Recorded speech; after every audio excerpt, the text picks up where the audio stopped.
Nabi Soleh alaihi salam adalah keturunan dari Nabi Nuh alaihi salam. Nabi Soleh berasal dari keluarga miskin dan sederhana. Namun begitu, Nabi Soleh adalah pemuda yang taat, yang hanya beriman kepada Allah. Nabi Soleh diutus untuk kaum Samud yang hidup di bekas reruntuhan kaum Ad. Kaum Samud ternyata lebih pandai daripada kaum Ad. Mereka mampu membangun lagi jaringan irigasi yang lebih sempurna guna mengairi lahan pertanian dan perkebunan. Berkat kegigihan kaum Samud, negeri tandus itu pun bisa dibangun kembali. Bangunan di tempat itu megah dan mewah. Gunung-gunung dipahat menjadi istana yang indah. Tanah di tempat itu juga subur, pepohonan hijau dan buahnya lebat. Hasil panen selalu melimpah ruah. Seluruh kaum Samud hidup sejahtera dan tercukupi. Namun keberhasilan itu justru membuat kaum Samud lalai dan sombong. Mereka tidak mau menyembah kepada Allah. Mereka menganggap rezeki yang mereka peroleh bukan karunia Allah, melainkan hasil usaha mereka sendiri. Oleh karena itulah, Allah mengutus Nabi Soleh agar berdakwah untuk kaum Samud agar kembali ke jalan yang benar. Nabi Soleh pun mulai berdakwah. Beliau mengajak kaum Samud untuk menyembah Allah. Namun kaum Samud sama sekali tidak menghiraukan ajakan Nabi Soleh dan menganggap Nabi Soleh sebagai pembohong belaka. Kaum Samud lalu menuntut Nabi Soleh untuk mengeluarkan mukjizat. Menghadapi tuntutan itu, tak ada jalan lain bagi Nabi Soleh kecuali memohon kepada Allah agar memberikan mukjizat kepadanya. Allah lalu mengabulkan permohonan Nabi Soleh. Suatu hari, Nabi Soleh mengajak kaum Samud untuk pergi ke kaki gunung. Orang-orang kafir itu mengikuti Nabi Soleh bukan karena mempercayainya. Mereka malah berharap agar Nabi Soleh tidak bisa mengeluarkan mukjizatnya dan dapat menghinanya sepuasnya. Sesampainya di kaki gunung, kaum Samud meminta Nabi Soleh agar mengeluarkan seekor unta dari sebongkah batu besar.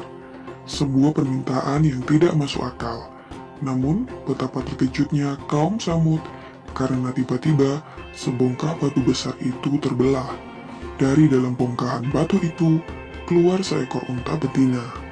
Orang-orang dari kaum Samud keheranan, menepuk-nepuk pipi mereka dan memandang tak percaya. Setelah kejadian itu, beberapa orang mulai percaya. Mereka membenarkan kenabian Nabi Soleh alaihi salam.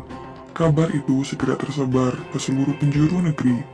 Air susu unta yang keluar dari batu itu banyak sekali dan cukup untuk diminum seluruh penduduk. Orang-orang bergembira, mereka bisa minum susu unta sepuasnya. Akan tetapi masih ada juga orang yang berkeras hati tidak mau percaya dan menganggap semua itu hanyalah sihir belaka. Orang-orang kafir yang tidak mau mempercayai Nabi Soleh kemudian memilih 9 algojo kejam yang selama ini sering menyiksa pengikut Nabi Soleh untuk membunuh unta tersebut. Melalui malaikat Jibril, Allah memberitahu rencana pembunuhan unta itu kepada Nabi Soleh. Beliau kemudian datang untuk menasihati orang-orang kafir itu agar bertaubat dan mengurungkan niat jahat mereka. Namun tekad mereka sudah bulat. Dengan membawa pedang yang terhunus, mereka mengejar unta Nabi Soleh dan membunuhnya dengan pedang yang sudah diasah tajam. 9 algojo itu kemudian mendatangi rumah Nabi Soleh karena mereka juga ingin membunuhnya. Namun dalam perjalanan, mendadak batu-batu besar melayang menghantam mereka dan mereka meninggal. Azab Allah pun turun berupa petir yang menyambar dengan amat keras. Orang-orang kafir yang tidak mempercayai kebenaran Nabi Soleh pun berlarian menyelamatkan diri. Bumi tempat mereka berpijak juga tiba-tiba berguncang. Gempa dahsyat terjadi. Orang-orang pun semakin bingung. Bencana datang dari atas dan bawah. Akhirnya, setelah azab itu diturunkan, semua kaum Samud binasa. Tak ada lagi yang tersisa kecuali 120 orang yang beriman kepada Allah dan mengikuti dakwah Nabi Soleh. Selanjutnya, Nabi Soleh membawa para pengikutnya berhijrah ke Ramlah, yang merupakan suatu tempat di Palestina. Demikianlah kisah Nabi Soleh alaihi salam tentang mukjizat unta yang keluar dari dalam batu. Semoga kisah ini dapat mempertebal iman kita. dan percaya tentang kebesaran Allah Subhanahu wa Ta'ala.